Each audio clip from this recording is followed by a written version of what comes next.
Glória a Deus. Quem está feliz aí? Amém. Irmãos, eu estou muito feliz assim com as coisas que têm acontecido nesses últimos dias, com os ministérios, com os irmãos que estão à frente dos ministérios, ministério com os jovens adolescentes da igreja, tem crescido bastante. A escola bíblica dominical, vai um parabéns aí para a Carol, aí, o Jorge, semana passada, né, fizeram aquela apresentação da escola bíblica aqui para nós, e a gente vê assim, um compromisso muito grande, né, de uma grande parcela da igreja com a escola bíblica. As pessoas estão vindo, estão aprendendo. Hoje o Vitor gostou bastante da aula aqui sobre o Espírito Santo, né, Vitor? Então foi uma aula assim, bastante interessante nessa sala de maturidade cristã. Eu falo dessa porque eu estava aqui, né? Então eu não tenho como falar o que foi abordado nas outras, mas eu tenho certeza que nas outras também não deixou a desejar em nada. Então eu já estou fazendo aqui um breve spoiler aí desses trabalhos aí, para que você sinta desejo de fazer parte, né? De estar aqui, de estar presente. O trabalho com as crianças também é feito com todo carinho, né? E nós queremos que os pais tragam suas crianças para a igreja, né? Nós queremos ajudar você a encaminhar os seus filhos nos caminhos do Senhor, porque lá fora, irmãos, o trem está difícil, né? Para desencaminhar os nossos filhos, basta só tirar eles de casa, né? Ou colocar na frente de uma televisão e deixar. Você não precisa fazer muita coisa além disso, não, né? Então a televisão é uma péssima babá eletrônica hoje em dia, com tudo que está sendo transmitido, né, através da televisão. E nessa noite eu quero pensar com você sobre um texto que está lá em Lucas, no capítulo 19 de Lucas. Vou ler do versículo 38 em diante. Lucas 19, 38 em diante. Você que veio aí com a sua Bíblia, pode abrir aí a sua Bíblia. Nós vamos estar juntos aí nesse texto, na palavra. Vamos pedir para que o Espírito Santo fale ao nosso coração, para que Ele ministre toda a verdade bíblica que nós precisamos receber nessa noite, para sairmos daqui edificados em Cristo, fortalecidos na fé, mais do que quando chegamos aqui. Irmãos, eu vejo assim, quantos aqui se alimentam só no domingo, fisicamente falando? Não dá, né, irmãos? Se alimentar só no domingo, fisicamente falando, não dá. Mas espiritualmente a gente aceita. Você parou para pensar nisso? Isso quer dizer que você está cuidando mais do seu corpo do que do seu espírito. Você está engordando por fora, mas está emagrecendo por dentro. Você está engordando aqui, ó, que nem o pastor, né? Gordinho. Mas você não está crescendo da mesma forma espiritualmente. A Bíblia é alimento. Jesus diz: nem só de pão, irmãos, viverá o homem, mas de toda a palavra que sai da boca de Deus. E cada momento de reunião, como povo, como igreja, como Sião de Deus, é uma ministração, é uma refeição diferente, é algo que Deus traz para alimentar o nosso espírito. Então o que você vai receber hoje aqui, com certeza será diferente do que será ministrado na quarta-feira, que será diferente do que será ministrado na sexta-feira, que será diferente do que você come na escola bíblica dominical. Mas tudo isso, irmãos, eu vejo que um crente que consegue se alimentar, vamos dizer assim, o máximo possível com a palavra, dentro daquilo que a igreja do Senhor oferece a ele, é um crente que tem condição de ficar mais firme, mais forte, mais antenado com o céu, com as coisas de Deus. Vamos lá, Lucas 19, 38, momento quando Jesus está chegando em Jerusalém. Então diz assim: bendito o Rei que vem em nome do Senhor, paz no céu e glória nas alturas. E disseram-lhe de entre a multidão alguns dos fariseus: mestre, repreende os teus discípulos. E respondendo ele, disse-lhes: digo-vos que se estes se calarem, as próprias pedras clamarão. E quando ia chegando, vendo a cidade de Jerusalém, chorou sobre ela.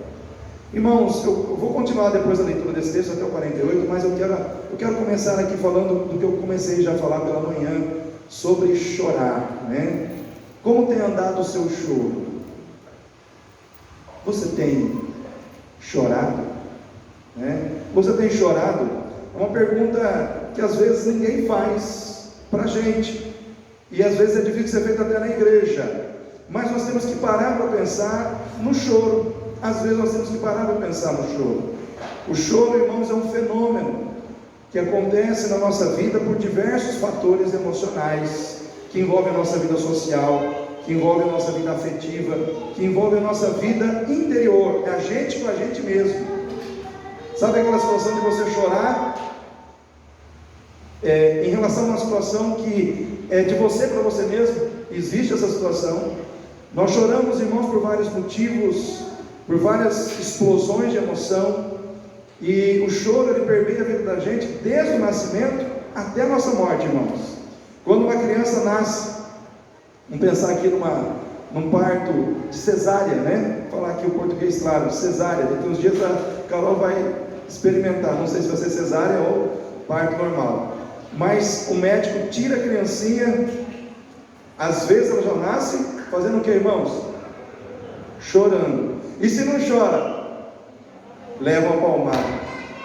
Você vê como é que a vida é dura? Você já é impulsionado a chorar, né? Se você não chorou, você tem que chorar, né? Então quando você nasce, se você já não nasceu chorando, alguém vai te dar uma palmada para você dar uma chorada. Alguém vai dar uma palmada no seu bumbum para você soltar o choro para fora. Então a gente já nasce dentro dessa experiência de chorar, né? E irmãos, eu fico pensando que na Sião de Deus, no arraial do povo de Deus, tem muita gente chorando. Tem muita gente que chora, né? Choramos porque muitas vezes perdemos um ente querido. O momento da morte física é o momento que a gente mais vê as pessoas chorando. Eu, como pastor, já participei de muitos sepultamentos e velórios, né? E a gente vê as pessoas, via de regra, as pessoas estão ali chorando, porque é a separação, o momento quando aquela pessoa que estava com você agora não vai estar mais. Então, é o choro que vem da ausência, aquele sentimento da perda, né? Nós temos também na Sião do povo de Deus, mães que choram pelos filhos. Mães que choram pelos filhos porque vê o filho num caminho ruim, vê o filho num caminho errado, num caminho de destruição, e aí vê aquele filho sofrendo, e muitas vezes chora à noite, chora quando ora, chora quando está na igreja, chora quando está no seu quarto, mas chora. Por quê? Porque tem uma preocupação muito grande com aquela pessoa que nasceu de dentro dela, e mãe é assim. Mãe geralmente chora mais que os pais, né? Não estou dizendo, não quero aqui menosprezar o choro dos pais. Pode ser que tenha pai aqui que chore mais que a mãe, né? Mas via de regra é assim. Geralmente as mães são mais sensíveis, choram.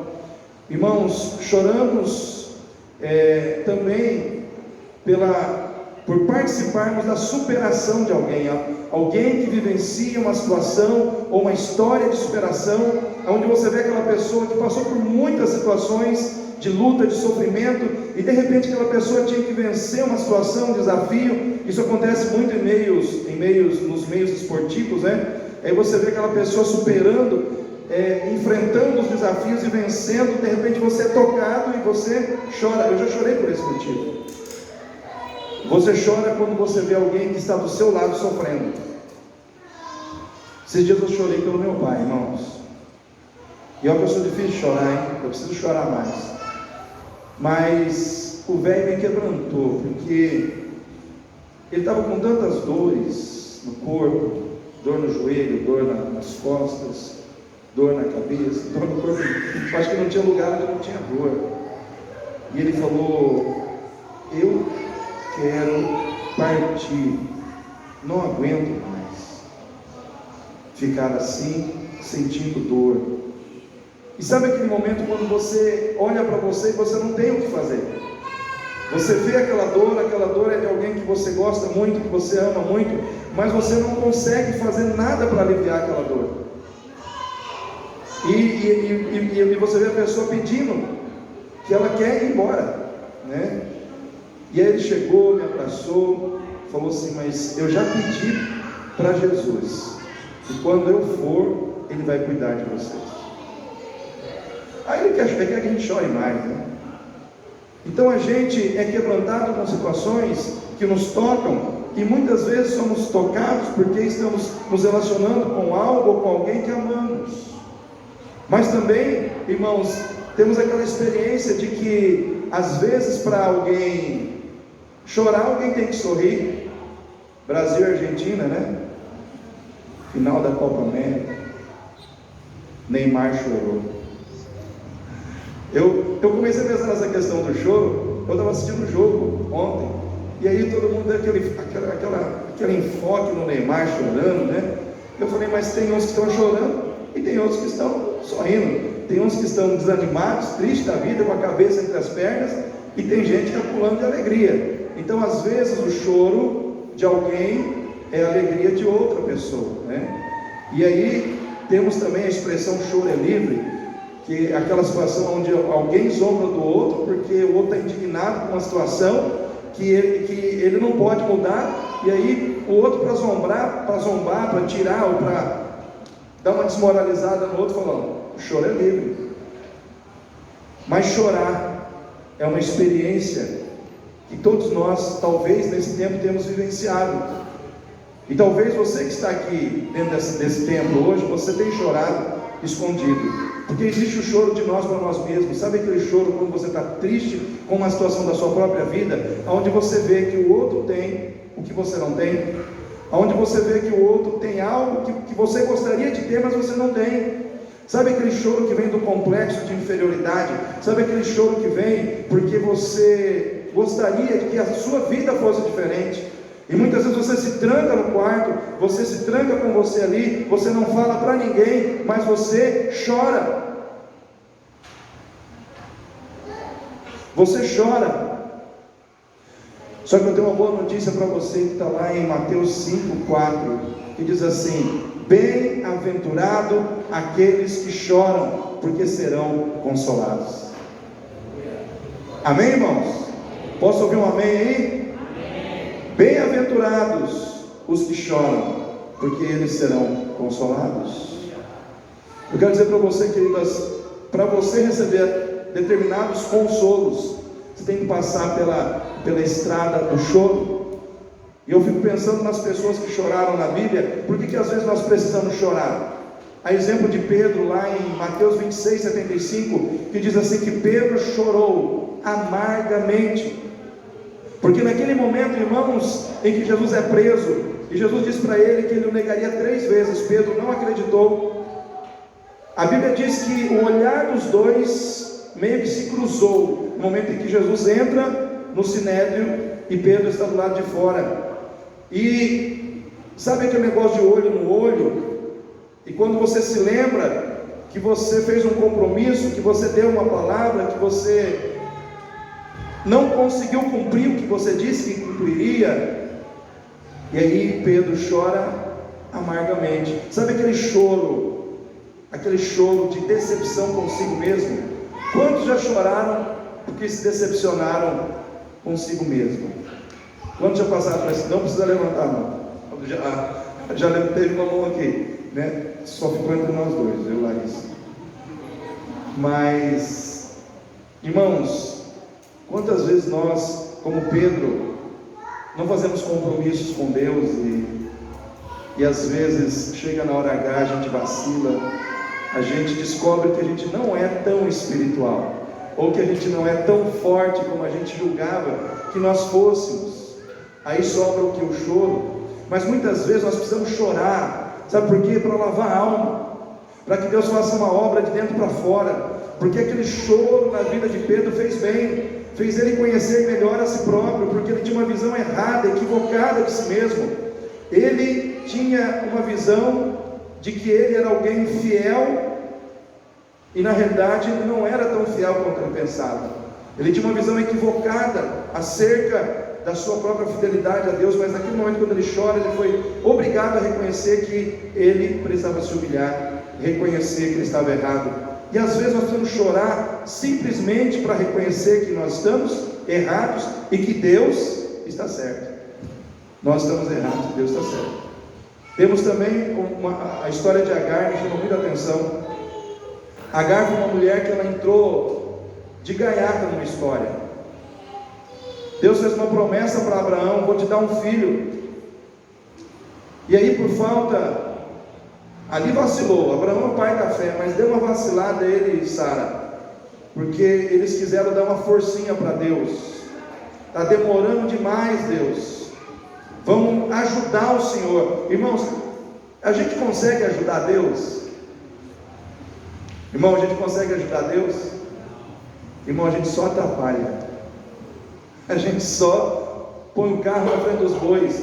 Aí de repente, os dois falam assim: pá, ideia maravilhosa. Você vai ter relação com a Agar, pronto, vai vir o filho.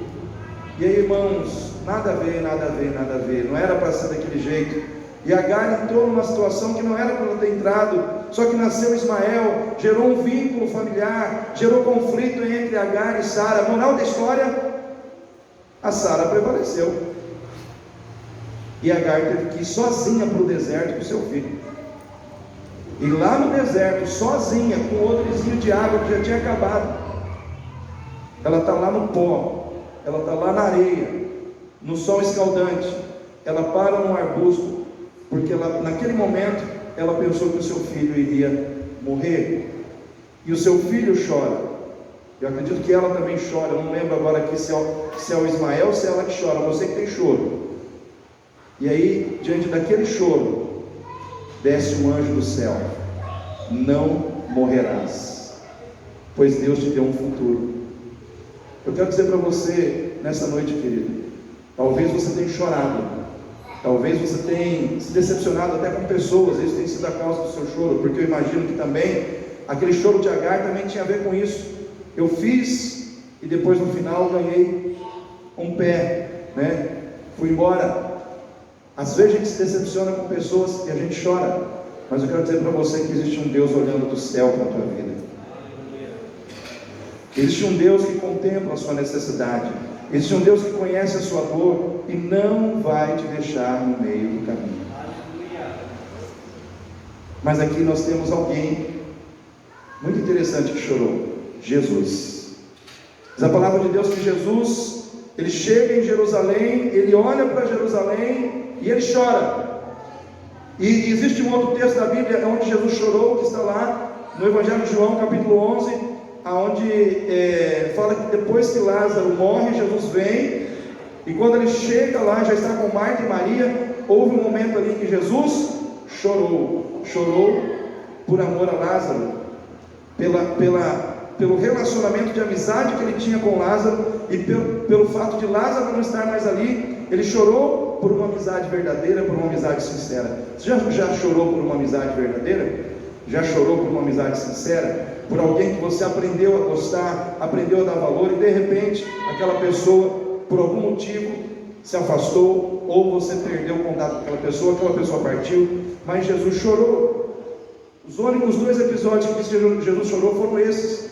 Mas aqui ele não está chorando por uma pessoa, aqui ele está chorando por uma cidade. E não era uma cidade qualquer. Jerusalém era conhecida como a cidade de Deus. A cidade de Deus, aonde Deus era reconhecido, aonde estava ali a nação de Deus, aonde estava ali o templo de Deus. E quando Jesus chega em cima de um jumentinho, irmãos, ele é ovacionado, ele é aclamado. As pessoas começam a dizer a ele: bendito o rei que vem em nome do Senhor, paz no céu, glória nas alturas. Eu já vi filmes, né, que eles erguem aquelas folhas de palmeira e vão ali, né, saudando a Jesus e gritando Hosana, Hosana, né? E Jesus entra ali, mas quando ele olha para Jerusalém, ele chora. E eu vejo assim, irmãos, que um dos motivos que nos faz chorar é a dor do amor, porque Jesus amava sim aquela cidade, amava o povo daquela cidade. E quando ele chega ali, ele chora. E o primeiro motivo pelo qual eu vejo que Jesus chorou não é pelo que ele não viu. O primeiro motivo não é pelo que ele viu, mas pelo que ele não viu. Mas pastor, o que Jesus não viu que fez ele chorar? Irmãos, Jesus não viu entendimento na mente e no coração do povo de Deus. Jesus chorou porque ele viu que aquele povo que estava aclamando ele, que estava ali com aquelas palmas nas mãos, daqui a pouco todos eles o abandonariam, porque não tinham entendimento correto do que Ele estava fazendo ali por eles. Por quê, irmãos? Porque na cabeça da maioria de todos ali, Jesus estava indo ali para libertá-los politicamente. Jesus seria o rei que libertaria Israel das mãos do governo romano. Ele se assentaria no trono, ele governaria, ele levantaria novamente a nação de Israel como uma nação pungente, uma nação importante na terra. Ou seja, havia muitas expectativas em relação a Jesus, mas todas elas estavam estabelecidas no aspecto material, no aspecto daquilo que eles esperavam em Jesus para essa vida, para essa existência. Eles não tinham entendimento do que Jesus estava preparando para entregar para eles na eternidade. E aí eu abro um parênteses para nós aqui, irmãos, para pensar numa igreja que muitas vezes só está esperando em Jesus aqui. E eu vejo que muitas vezes a igreja, ela pode entristecer o coração do Mestre, entristecer o coração do Senhor Jesus, quando Ele vê em nós um coração interesseiro, quando Ele vê em nós aquela atitude de buscarmos a Ele, de até louvarmos, de até declararmos frases de louvor e de exaltação a Ele, mas com um coração muito preocupado com as coisas que Ele tem que fazer por todos nós aqui, no agora, nesse mundo, nessa existência, no plano material da nossa vida. E a Bíblia diz, irmãos, lá em 1 Coríntios 15, 19: se esperamos em Cristo somente nesta vida, de todos os homens somos os mais miseráveis. Se esperamos em Cristo somente nesta vida, de todos os homens somos os mais miseráveis. Eu quero perguntar para você aqui nessa noite: você está esperando em Jesus só nessa vida, ou você está esperando na eternidade? Quem está esperando na eternidade aí? Aleluia. Então essa palavra não é para você, porque você não está esperando só aqui. Irmãos, quantas pessoas tiveram uma visão equivocada sobre aquilo que Jesus veio fazer por elas e se frustraram. Os caminhantes de Emaús mesmo, diz a palavra de Deus, quando eles viram Jesus ser crucificado naquela cruz, eles se entristeceram, eles desanimaram da vida, e eles começaram a caminhar em direção a Emaús. Por quê? Porque eles estavam frustrados, eles estavam decepcionados, e eles começam a falar sobre isso com o próprio Jesus. Eles começam a falar da sua decepção com o próprio Senhor Jesus, que vem e se coloca do lado deles. E eles começam, e Jesus fala: mas por que vocês estão tristes? Eles dizem: mas você não sabe o que aconteceu em Jerusalém, aquele que viria para ser o novo rei, o Messias. Você não sabe dos últimos acontecimentos, que ele foi morto, ele foi pregado numa cruz. E Jesus vai dando corda para eles. E aí Jesus diz: mas não foi anunciado pelos profetas que isso aconteceria dessa forma? E aí o que acontece? Um deles diz assim: as mulheres disseram que ele ressuscitou, mas mesmo assim eles estavam desanimados, porque eles estavam esperando somente aqui. Eu quero dizer para você, querido, muitas vezes Jesus não vai fazer o que nós queremos. E quando Ele não estiver fazendo o que nós queremos, saiba de uma coisa: Ele está fazendo o que nós precisamos. Vou repetir: quando Ele não está fazendo o que nós queremos, Ele está fazendo exatamente tudo aquilo que nós precisamos. O povo não precisava de um rei político, o povo precisava de alguém que os libertasse da morte. O povo não precisava de um rei militar, político, o povo precisava de um salvador, que cancelasse o pecado nas suas vidas e os levasse para a glória, para o céu.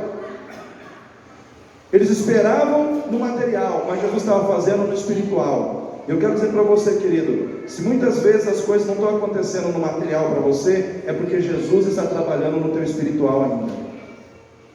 Porque se Ele fizer no teu material, sem fazer primeiro no teu espiritual, quando Ele te der, você vai perder. Porque muitas vezes nós temos que entender que para receber algo que Deus quer nos dar aqui, o nosso coração precisa estar preparado para receber. Deus precisa trabalhar isso dentro de nós. Quantos adolescentes? Adolescentes para jovem nós temos aí? Levanta a mão. Ok, muito bem. Quantos não estão namorando ainda? Pode levantar a mão aí, seja corajoso. Corajoso. Ok. Então vocês que não estão ainda, acalma o coração. Porque se não veio, é porque o Senhor está preparando a sua vida espiritual primeiro. Para que quando vir, você saiba o que fazer. Você saiba como agir dentro desse namoro.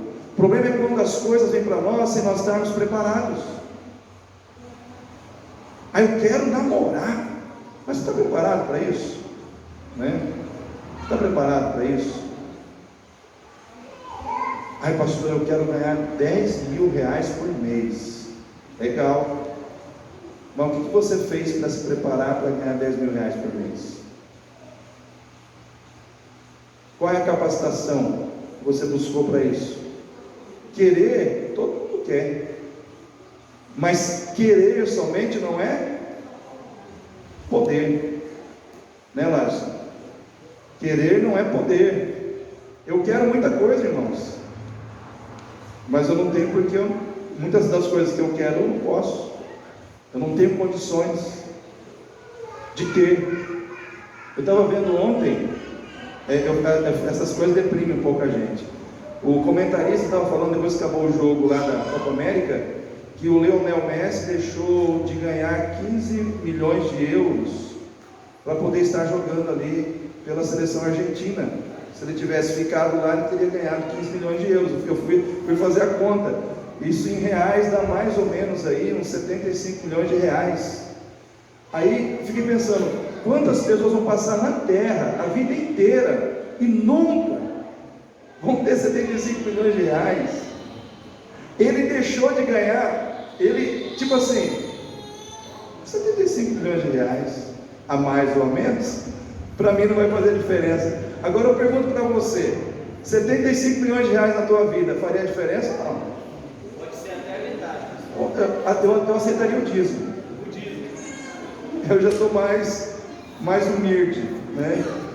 Mas irmãos, por que eu estou fazendo essas colocações? Para a gente entender que nem sempre as coisas são como a gente quer. Tudo está debaixo de um governo soberano de Deus, e nós precisamos estar com Ele. Agora eu não posso achar que pelo fato de eu não ter o dinheiro que o Messi tem, Deus não me ama, tanto quanto ele ou mais do que ele. Porque o que define o amor de Deus por mim não são as coisas que eu tenho, é a presença dele comigo, é a salvação que ele me deu. Porque, irmãos, o que adianta eu ter 75 milhões de reais e ir para o inferno? É melhor eu ter 10 reais no bolso e o meu nome escrito no livro da vida. Então nós temos que colocar na balança o que é melhor. É melhor viver bem aqui, ou é melhor viver mais ou menos aqui, mas viver na eternidade com Deus para sempre? Então essas coisas nós temos que entender. Então quando Jesus olha para aquele povo, ele chora, porque ele vê que naqueles corações muitos ali iriam se decepcionar, muitos iriam se entristecer, porque não tinham entendimento do que ele estava fazendo, do que ele veio fazer por eles. Eu quero dizer para você, querido, quando você não entender o que Deus está fazendo, creia, tão somente creia. Deus, eu não estou entendendo, mas eu creio que o Senhor está fazendo o melhor por mim. Vocês acham que quando Deus mandou Abraão sacrificar Isaac, ele entendeu alguma coisa, irmãos? Entendeu nada. Ele simplesmente pegou Isaac e foi. No coração de Abraão tinha aquele pensamento assim: Senhor, eu não entendo nada do que está acontecendo, mas eu creio que quando eu não entendo, o Deus que eu sirvo entende, sabe o que está fazendo, e eu posso confiar nele. Então eu quero dizer para você que quando Deus te colocar numa situação de saia justa, quando Deus te colocar numa situação em que aparentemente as coisas não estão acontecendo a seu contento, saiba de uma coisa: Ele está trabalhando para te abençoar. Então comece a glorificar hoje pela vitória que Deus vai te dar amanhã.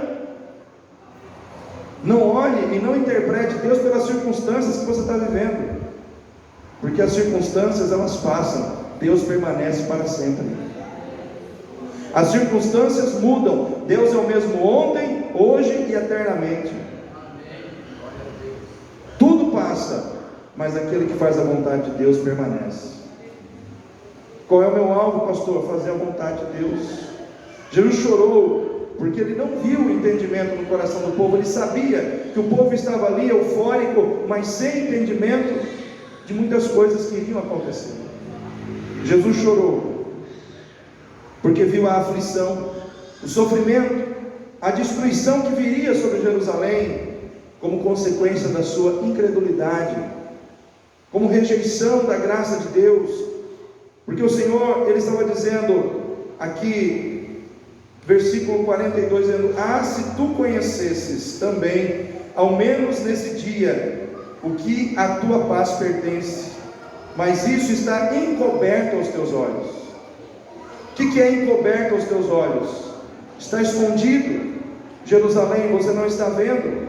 Aí o Senhor diz assim: porque dias virão sobre ti, em que teus inimigos te cercarão de trincheiras, e te sitiarão, e te estreitarão de todos os lados, e te derrubarão a ti e aos teus filhos que dentro de ti estiverem, e não deixarão em ti pedra sobre pedra, pois que não conheceste o tempo da tua visitação. Não conheceste o tempo da tua visitação. Sabe o que significa esse termo, irmãos? Significa que o Senhor veio, visitou Jerusalém, mas Jerusalém não o reconheceu como Senhor e Messias, e por isso ela sofreria a destruição. Isso aconteceu no ano 70 depois de Cristo, irmãos, com o imperador Tito. Nero se suicida-se, né? Vem o imperador Vespasiano, e Tito, filho de Vespasiano, ele vem contra Jerusalém.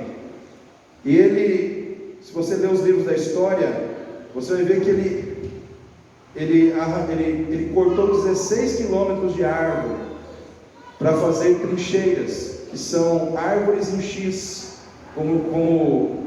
é como se duas árvores ficassem em X, pontiagudas. E ele, com essas árvores, fez 7 quilômetros de trincheira, de muro de madeira em torno de Jerusalém. E eles entraram ali, queimaram e destruíram o templo de Jerusalém, mataram mais ou menos 1 milhão de judeus e levaram 97 mil escravizados. Por quê? Porque aqui atrás o povo deu as costas para Jesus. O povo deu as costas para Jesus. Quando nós damos as costas para Jesus, o que vem? Morte e escravidão. Quando nós damos as costas para Jesus, o que vem? Morte e escravidão. Sabe quando que Israel deixou de ser escrava? Nação escravizada? 1948. De 70 a 1948. Olha o tempo que demorou. Israel voltou a ser nação somente, irmãos, no século passado. Somente no século passado. Daquela época até agora, até 1948, a escravidão prevaleceu sobre a vida de Israel, porque deram as costas para Jesus. Jesus chorou porque ele amava aquelas pessoas. Jesus chorou pelos perdidos, porque Israel estava perdida na sua fé.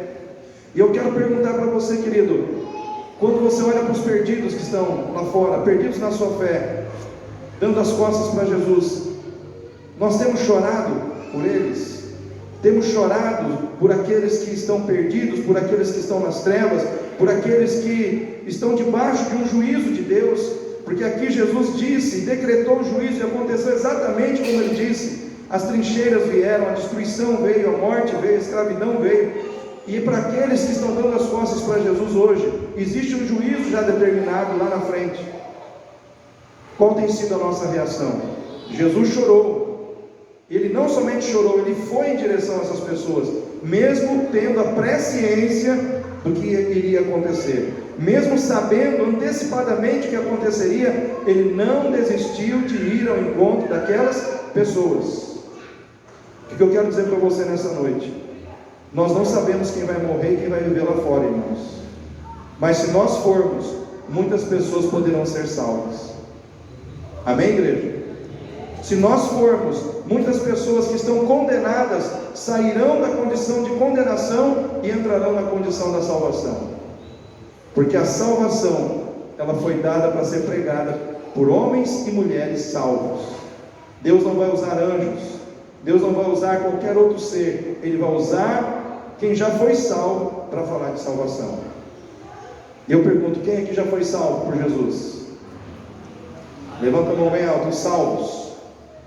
Amém. A missão está com você.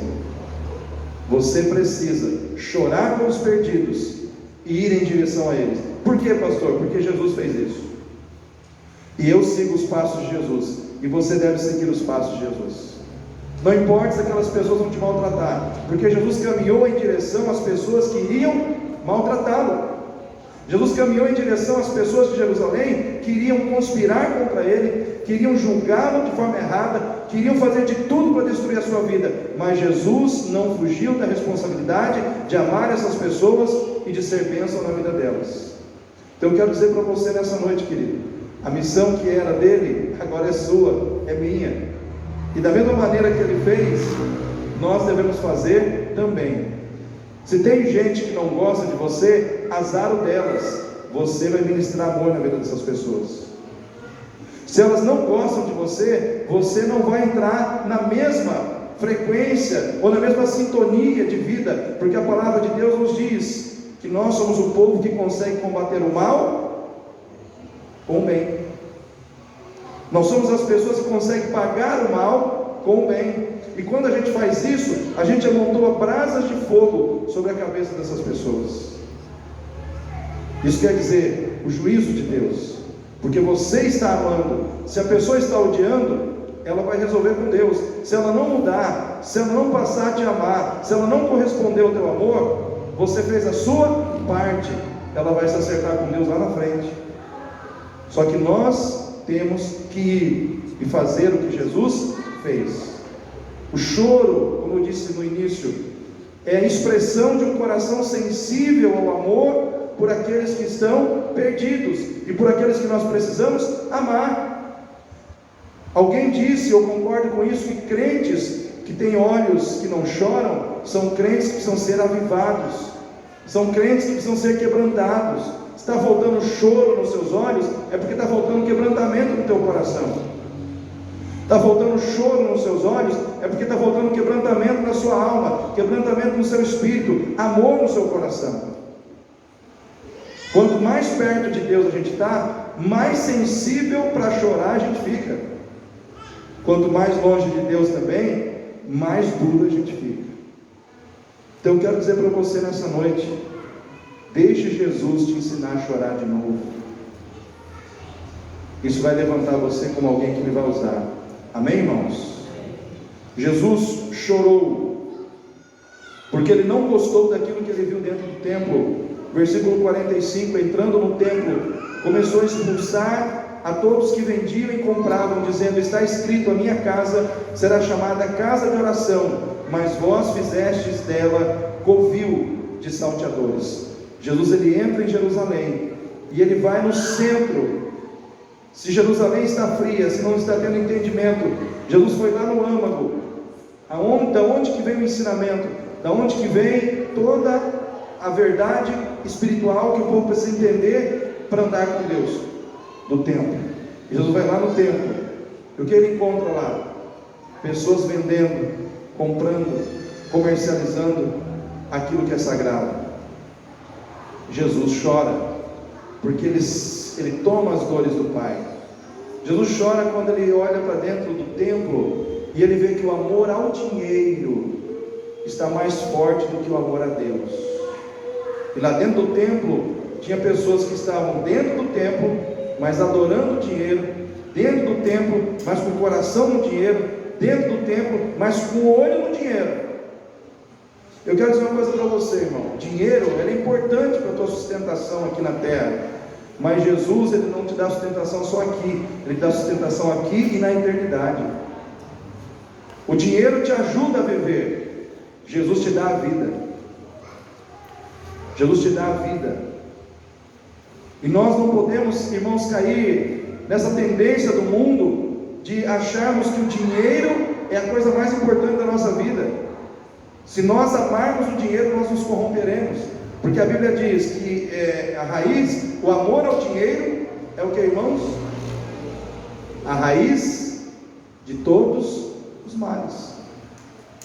Não é o dinheiro, é o amor ao dinheiro. Ter dinheiro, mas tendo o coração em Deus, não tem problema nenhum. Você vai ser bênção, seu dinheiro vai ser bênção, mas se você tem amor ao dinheiro, aí a coisa fica estranha. Abra sua Bíblia em 1 Timóteo. 1 Timóteo 6.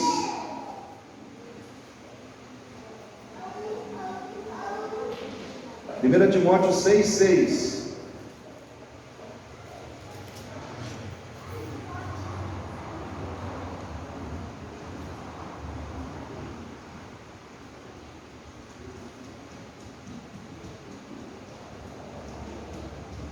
Primeira Timóteo 6:6 diz assim: mas é grande ganho a piedade com contentamento, porque nada trouxemos para este mundo, e manifesto é que nada podemos levar dele. Tendo, porém, sustento, e com que nos cobrirmos, estejamos com isso, o que, irmãos? Sejamos, irmãos, satisfeitos, contentes. Olha o versículo 9: mas os que querem ser ricos caem em tentação e em laço e em muitas concupiscências loucas e nocivas, e submergem os homens na perdição e na ruína. Ao versículo 10: porque o amor ao dinheiro é a raiz de todos os males, e nessa cobiça alguns se desviaram da fé e se traspassaram a si mesmos com muitas dores. Os irmãos entenderam? Nada trouxemos desse mundo e nada levaremos. Alguém certa vez disse que caixão não tem carreta junto. Caixão só tem caixão, irmãos, só cabe o corpo, né? Não tem uma carreta acoplada para você levar tudo que você conquistou. Então não coloque o seu amor naquilo que vai ficar. A casa que você mora hoje, se você morrer, alguém vai morar nela. O carro que você dirige hoje, se você morrer, alguém vai dirigir no seu lugar. E assim sucessivamente. As coisas não podem ser a razão da nossa vida. Elas precisam ser instrumentos na nossa mão, mas o nosso amor deve estar no Senhor. Jesus chorou porque ele viu dentro do templo o povo banalizando o que é sagrado. As pessoas estavam entregando para serem sacrificados animais defeituosos, quando para sacrificar a Deus tinha que ser o melhor. Amém, irmãos? O melhor. Só que o povo estava comercializando lá pombo com asa quebrada, carneiro doente, dentro do templo. Ou seja, estavam entregando para Deus qualquer coisa. Eu digo para você, qualquer coisa para Deus não serve. Eu não posso entregar para Deus qualquer coisa, ou qualquer, vamos dizer assim, qualquer coisa na minha vida de oração, qualquer coisa na minha vida de culto, qualquer coisa, irmãos, para Deus não serve. Para Deus tem que ser o melhor. Só que o problema é que o povo de Deus está guardando o melhor para si, e entregando para Deus o que é sobras. E Deus sabe. Deus sabe. Nós temos que fazer essa reflexão no nosso coração, porque se nós não mudarmos o jogo, se nós não passarmos a entregar o melhor para Deus, nós começamos a esfriar, nós começamos a ser aquele crente que qualquer coisa para Deus serve. Quando dá eu faço, quando der eu oro, quando der eu leio a Bíblia. Sabe o crente do quando der? Quando der não dá, irmãos. Eu tenho que entender, é importante, eu tenho que fazer, é para Deus, é para a glória de Deus. Deus não é Deus de quando der. Deus não falou assim, quando der eu vou te salvar. Deus disse, eu vou te salvar, mesmo você não me reconhecendo como Deus. Deus não é Deus de quando der. Jesus chorou porque ele viu dentro do templo a mistura do santo e do profano, coisas que não eram para estar no templo. A mistura do interesse material, da corrupção pelo dinheiro, coisas que não eram sagradas, que não tinham condição de estar ali, estavam lá. E hoje, irmãos, existe uma mistura muito grande na vida dos crentes entre aquilo que é santo, aquilo que é profano, dá uma bagunça. Eu já vi crente, quem me falou foi o Isadora, né? Que às vezes vem, você vai numa rede social, tá lá, fulano de tal, horóscopo tal.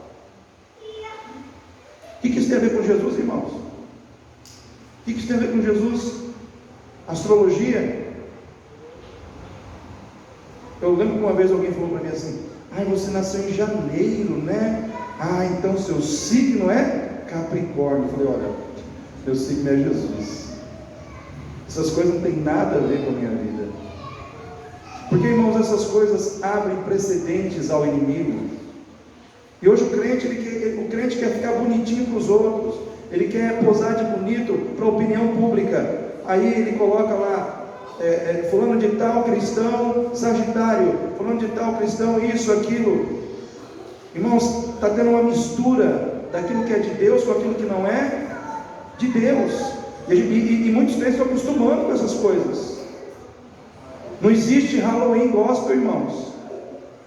Tem crente que está na igreja, aí vem a época do Halloween. Irmãos, tem nada a ver com Deus essas coisas. Eu lembro uma vez que eu dei um estudo aqui na igreja sobre a árvore de Natal. Falei: árvore de Natal não tem nada a ver com Natal. Papai Noel não tem nada a ver com Natal. Natal é Cristo. A árvore de Natal vem lá dos druidas. Demos um estudo. Colocar a luzinha piscando, isso tem nada a ver. Quando a gente entende a verdade, a gente tem que abrir mão do sentimento. Porque o que nos leva para o erro é o que a gente sente. Eu sinto que se eu montar uma árvore de Natal na minha casa, vai ficar mais aconchegante, mais bonito. Mas aquilo é uma mentira. Tem nada a ver com o Natal. Eu lembro que até que a irmã Liliane falou para mim: pastor, eu estava quase montando, né? Mas ela não montou. Ela ouviu a mensagem e ela preferiu ficar com a verdade do que com o sentimento. Eu quero dizer uma coisa para você, querido. Como crente, a gente não anda por sentimento, a gente anda pela fé na verdade.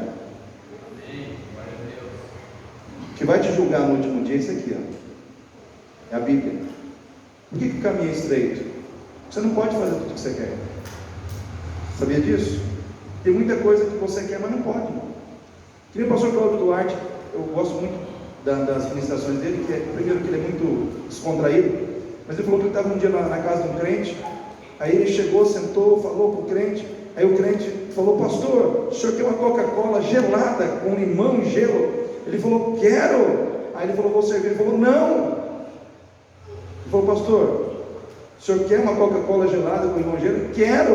Aí ele falou: vou servir. Ele falou: não. Ele falou: pastor, o senhor quer ou não quer uma Coca-Cola gelada com limão e gelo? Ele falou: quero, mas eu não posso. Tem muitas coisas que a gente quer, mas não pode. A gente tem que trazer isso para a nossa vida espiritual.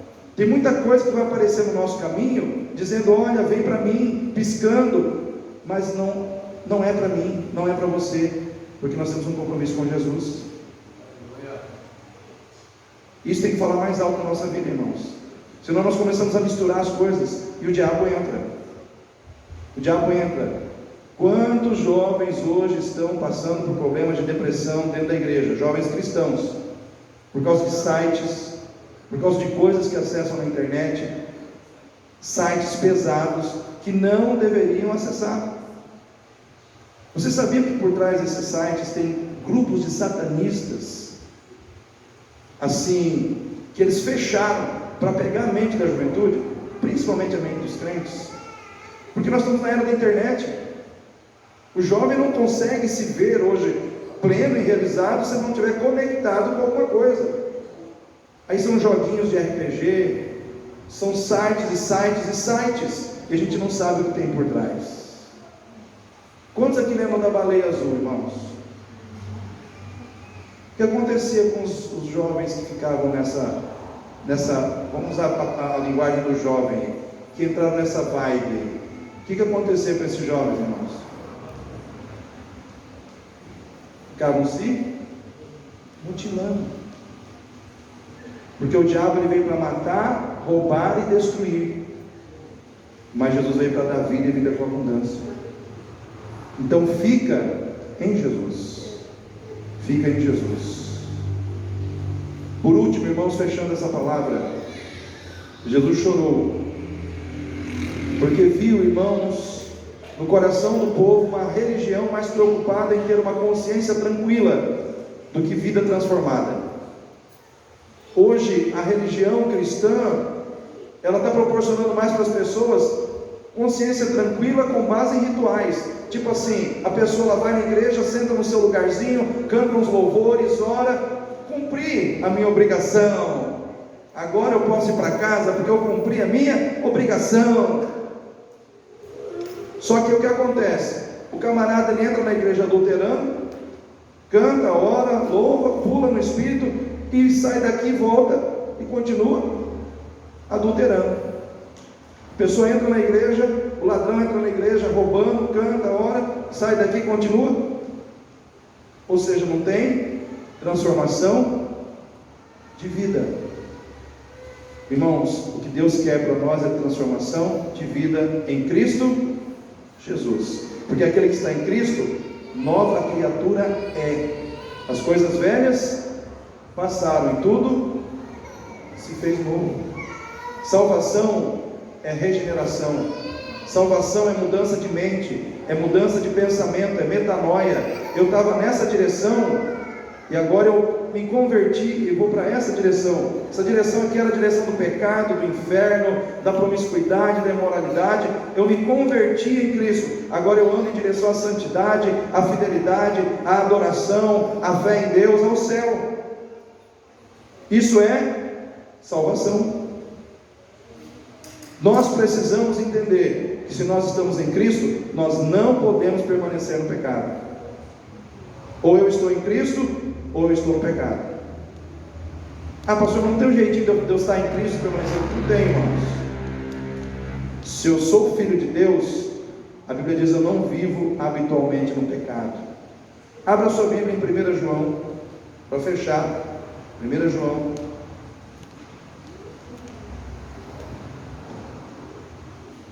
3:9. Eu preciso que a palavra de Deus fale ao teu coração. 1 João 3, 9 e 10.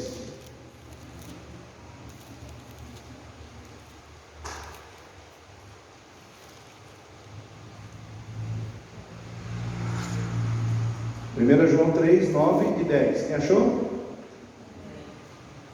Diz assim: qualquer que é nascido de Deus, olha só, não permanece em pecado, porque a sua semente permanece nele, e não pode pecar, porque é nascido de Deus. Versículo 10: nisso são manifestos os filhos de Deus e os filhos de quem, irmãos?